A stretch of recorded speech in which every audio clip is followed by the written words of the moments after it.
Queridos, graça e paz, Deus abençoe a vida de vocês. Aqui no nosso canal da Lagoinha de Pindamonhangaba nós temos gravado as mensagens, de forma resumida, as mensagens que têm sido ministradas na nossa igreja, para que você que não teve a oportunidade de estar presente, para que você possa acompanhar e entender os direcionamentos que o Senhor tem nos dado como igreja. E no último domingo nós estivemos ministrando sobre o tema O Segredo do Sucesso. Eu quero falar um pouco com você sobre o sucesso na vida do cristão, sobre ter êxito na vida do cristão. E a gente sabe que o sucesso no mundo é um e o sucesso na vida do cristão às vezes não parece que é da mesma maneira. Se a gente parar e pensar na vida de Jó, por exemplo, tudo que Jó viveu, todas as lutas que ele enfrentou, toda aquela situação em que ele ficou enfermo, ele perdeu família, ele perdeu bens, ele perdeu tudo que ele tinha, alguém com certeza iria olhar para Jó naquele momento e ia dizer que de fato de forma alguma ele estaria tendo sucesso, sendo bem sucedido em algo. Com certeza não. Nós pensamos no empreendimento de Noé, construindo a arca durante tanto tempo e fazendo uma coisa que parecia não fazer sentido, com pessoas o ridicularizando. Ninguém diria que aquele homem era um homem bem sucedido. Se você parar na vida de José, por exemplo, José era um rapazinho com tantos sonhos que de repente foi excluído pelos seus próprios irmãos, vendido como escravo, e todas as injustiças que ele viveu, ninguém diria que ele, naquele momento, que ele teria sucesso em alguma coisa, né? Se nós olharmos para Jesus, quando veio encarnado também da mesma maneira, tudo que ele viveu, sofreu, os momentos de ter sido condenado de forma tão injusta e tudo isso, enfim, não diriam que Jesus teria sucesso, mas todos os momentos de luta e dificuldade, todos os processos pelos quais nós passamos, nos levam, nós que somos cristãos, tudo coopera para o bem daqueles que de fato amam a Deus. Eu quero compartilhar com vocês alguns pontos a esse respeito. O primeiro ponto que eu quero compartilhar: se você quer ter sucesso sendo um cristão, você precisa sonhar os sonhos de Deus. Isaías 55:8, versículos 8 e 9 diz assim: porque os meus pensamentos não são os pensamentos de vocês, nem os seus caminhos são os meus caminhos, declara o Senhor. Como os céus são mais altos do que a terra, assim os meus caminhos são mais altos do que os seus caminhos, e os meus pensamentos mais altos do que os seus pensamentos. Então a primeira coisa que você tem que fazer: permita-se ser alinhado por Deus. Que os seus pensamentos sejam alinhados aos pensamentos dele, que os seus sonhos sejam alinhados aos sonhos dele. Ele sabe o melhor, o que é melhor para nós, ele sabe. Às vezes nós pensamos, sonhamos, idealizamos que as coisas aconteçam de uma determinada maneira, mas ele sabe que daquela maneira não é a melhor. Então nós precisamos confiar e deixar que os nossos sonhos e pensamentos sejam alinhados ao dele. E não é do dia para a noite que isso acontece. Isso vai acontecer à medida em que você se relacionar com ele. Quanto mais você se relaciona, mais os seus pensamentos, a sua forma de pensar e de ser vai ser parecida com a dele. Quanto mais tempo nós permanecemos na presença do Senhor, mais rápido isso vai acontecer, mais rápido vamos estar parecidos com ele e vamos sonhar como ele sonha. 1 Coríntios 2:9, um texto tão conhecido, diz assim: todavia, como está escrito, nenhum olho viu, nenhum ouvido ouviu e coração nenhum jamais pensou conceber o que Deus tem preparado para aqueles que o amam. Isso é o que ele tem para mim e para você. Ponto 2, consagre. Quer ter sucesso? O segredo do sucesso para o cristão: consagre os seus planos a ele. Provérbios 16, versículo 3 diz assim: entregue ao Senhor tudo o que você faz e os teus planos serão estabelecidos. Tem uma outra versão que diz assim: consagre ao Senhor tudo o que você faz e os seus planos serão bem-sucedidos. Uma coisa que é importante nós entendermos: Deus não nos fez para vivermos sós. O sucesso, o que se entende por sucesso, não faz o menor sentido se você quiser fazer algo apenas para você, para o seu próprio bem. Não faz sentido você ter sucesso apenas para você mesmo, né? Não faz sentido. E não pense que conquistar, seja o que for, sozinho, vai te trazer alguma coisa, vai te fazer feliz, vai te trazer bem-estar. Primeiro, sem Deus nós não somos nada, e tudo que nós podemos fazer ou conquistar, Deus coloca pessoas no nosso caminho para que nós desfrutemos disso. O sucesso compartilhado, o sucesso desfrutado, com quem eu vou compartilhar aquilo que eu tenho vivido, com quem eu vou compartilhar as bênçãos que o Senhor tem entregue a mim. Nós precisamos, Deus nos fez para viver em comunidade, Deus nos fez para vivermos em comunhão, em relacionamento. E esse convívio faz parte da jornada. Na verdade, tem uma frase muito conhecida aí fora que diz que o nosso objetivo, a felicidade, não está lá na conquista, lá no final do caminho, no final da estrada. A felicidade nós encontramos durante toda a jornada. Querer conquistar qualquer coisa sozinho também significa algo, orgulho. Significa você querer resolver e fazer e acontecer para que a glória seja apenas sua e não de Deus, ou não compartilhada com outras pessoas. 1 Coríntios 10:31 diz assim: assim quer vocês comam, quer bebam, assim como façam qualquer coisa, façam tudo para a glória de Deus. Esse é um dos segredos do sucesso do cristão. Ponto 3, seja forte e valente. Não tem como alcançarmos o propósito de Deus se nós não, de fato, não formos fortes e valentes. E aí nós vamos, talvez, para o texto que eu considero o texto mais icônico, o mais importante de toda a Bíblia. Eu gosto de dizer que alguns trechos da Bíblia resumem algumas temáticas. A gente pode dizer que, por exemplo, quando se fala de fé, nós temos talvez o principal texto sobre fé lá em Hebreus 11. Quando nós falamos sobre a palavra de Deus, eu gosto muito do Salmo 119, que é uma ode à palavra de Deus. Nós temos alguns textos que são assim destaque para temas específicos. E eu creio que os versículos 7, 8 e 9 do primeiro capítulo de Josué são importantíssimos para nós entendermos, segundo a Bíblia, o segredo do sucesso e o que devemos fazer para ter sucesso. Então, no versículo 7 do primeiro capítulo de Josué diz assim: somente seja forte e muito corajoso. Tenha o cuidado de obedecer a toda a lei que o meu servo Moisés ordenou a você. Não se desvie dela, nem para a direita, nem para a esquerda, para que você tenha êxito. Êxito é uma das palavras sinônimas para sucesso. Para que você tenha êxito onde quer que andar. Diante dos desafios da vida, presta atenção, se você não for forte e muito corajoso. É interessante que esse texto fala, seja forte e corajoso. Não, o texto diz, seja forte e além de ser forte, você precisa ser não apenas corajoso, mas muito corajoso. Porque as lutas vêm, as dificuldades vêm. Jesus disse, no mundo nós teríamos aflições, no mundo vocês terão aflições. Se tornar cristão não significa você ter uma vida livre de desafios e livre de problemas. Os seus problemas não vão acabar. Quem é cristão há mais tempo sabe disso.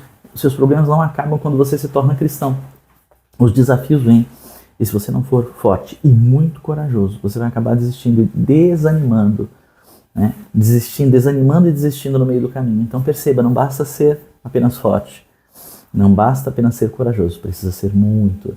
Ponto 4, não negocie princípios. Princípios são inegociáveis. O mesmo versículo fala sobre isso. Tenha o cuidado de obedecer toda a lei, toda a palavra de Deus, tudo que foi ordenado a você que está na palavra de Deus. Não se desvie disso nem para a direita nem para a esquerda, ou seja, não negocie princípios. Porque se você não negociar princípios, se você não se desviar dos princípios, você terá êxito aonde quer que você andar. Então não se desvie. Aprenda sobre os princípios da palavra de Deus, os princípios divinos. Aprenda na palavra de Deus. Se assim você fizer, você vai ter sucesso por onde andar. Ponto 5. Nós devemos mencionar e falar sobre os princípios de Deus. Isso não tem nada a ver com misticismo, com esoterismo, com o poder da palavra afirmativa. Não. Quando você declara a palavra de Deus, quando você medita a respeito disso, quando você discerne, isso te ajuda a cumprir fielmente aquilo que está escrito. Uma coisa é você ler ali e depois se esquecer e aquilo não faz parte de você. Mas quando todos os dias você medita naquilo, quando todos os dias isso está lá em Josué capítulo 8, medite na palavra de Deus, mencione e medite na palavra de Deus de dia e de noite. Isso vai fazer com que isso se torne um processo natural, não é simplesmente você entender princípios, aprender regras e colocar em prática essas regras de forma religiosa e sistemática. Não. Quando você medita na palavra de Deus e fala e declara a palavra no dia a dia, isso se torna parte de você e você coloca em prática e vive os princípios de uma maneira natural. Isso vai ser incrível. Virão palavras... e tem um segredo aqui muito importante. Virão palavras contrárias sempre. A gente se envolve com a palavra de Deus, mergulha na palavra de Deus, mas há sempre palavras contrárias que nos desmotivam, que dizem pra gente que não vai dar certo, que nós não vamos conseguir avançar, que não vamos vencer. Como é que nós vamos combater essas palavras contrárias? Lembra de Jesus quando foi tentado pelo diabo? As palavras contrárias são vencidas, são combatidas com palavras de Deus. Então, quando eu digo, menciono e declaro a palavra de Deus, eu estou combatendo as palavras contrárias que vêm contra mim. As palavras contrárias devem ser combatidas com a palavra de Deus. Hebreus 4,12 diz: pois a palavra de Deus é viva e eficaz, mais afiada que qualquer espada de 2 gumes. Ela penetra a ponto de dividir alma e espírito, juntas e medulas, e ela é apta para julgar pensamentos e intenções do coração. Ponto 6, para nós finalizarmos esta mensagem. Não se apavore ou desanime. Josué 1,9 diz assim: não fui eu que ordenei a você? Seja forte e corajoso. Poxa, mas isso é repetição. Está repetindo aqui. Mas aí ele acrescenta algo: não se apavore nem desanime, pois o Senhor, o seu Deus, estará com você por onde quer que andar. 2 coisas eu quero destacar aqui neste final. Primeiro, não se apavore ou desanime. Se você já leu a Bíblia, se você conhece as histórias bíblicas, você vai ver que tanto o povo de Deus quanto povos inimigos do povo de Deus muitas vezes foram vencidos antes mesmo de qualquer batalha acontecer. O motivo? Se apavoraram, se encheram de medo, tiveram medo do exército inimigo, tiveram medo do povo de Deus porque ouviram falar sobre o que Deus estava fazendo e os milagres que Deus havia feito junto ao povo de Israel. Quando você deixa o medo tomar conta, você acabou de perder a guerra antes mesmo dela começar. Então, se foi Deus que te enviou, diz o texto, Ele vai suprir todas as tuas necessidades. Se Deus disse vai e faz, Ele se responsabiliza por aquilo que Ele determinou, por aquilo que Ele te ordenou fazer. Então não se deixe apavorar. O medo vai fazer com que você perca a batalha antes dela acontecer. Mas, deixa eu falar uma coisa, ter medo ou se sentir desanimado muitas vezes por causa das circunstâncias que estão acontecendo na nossa vida, isso nós não temos controle. É inevitável nós nos sentirmos tristes e abatidos em determinadas situações. Quando vem uma situação, uma palavra contrária, quando alguém te fere, alguém te machuca, mas permanecer nesse estado, ter medo é natural. Permanecer com medo é uma opção. Desanimar, ficar desanimado em um determinado momento é natural. Pode acontecer e vai acontecer. Permanecer desanimado é uma escolha que você faz. Qual que é a maior garantia de que tudo vai dar certo? Ele, o nosso Deus, promete que Ele vai estar conosco. Aqui diz o texto: o Senhor teu Deus estará com você por onde quer que você andar. Qual é o segredo então? Assim, tantos segredos, tantos direcionamentos, mas o segredo está relacionado a depender de outra pessoa? Com certeza, mas não é qualquer pessoa não. Você vai depender daquele que te criou, daquele que criou todas as coisas. Esse senso de independência e individualidade não. Deus nos criou para sermos família com Ele e para que nós possamos viver uma vida abundante, mas junto a Ele. Deus não nos criou para vivermos sós. Então o segredo do sucesso também está atrelado a viver, conviver e se relacionar com Deus e com as pessoas. Em nome de Jesus. Tem mais sobre isso? Isso provavelmente será uma série. Então fique atento às próximas mensagens a respeito desse tema e que Deus abençoe a sua vida. Eu quero orar por você. Deus, eu oro neste momento por cada pessoa que está assistindo a esta mensagem.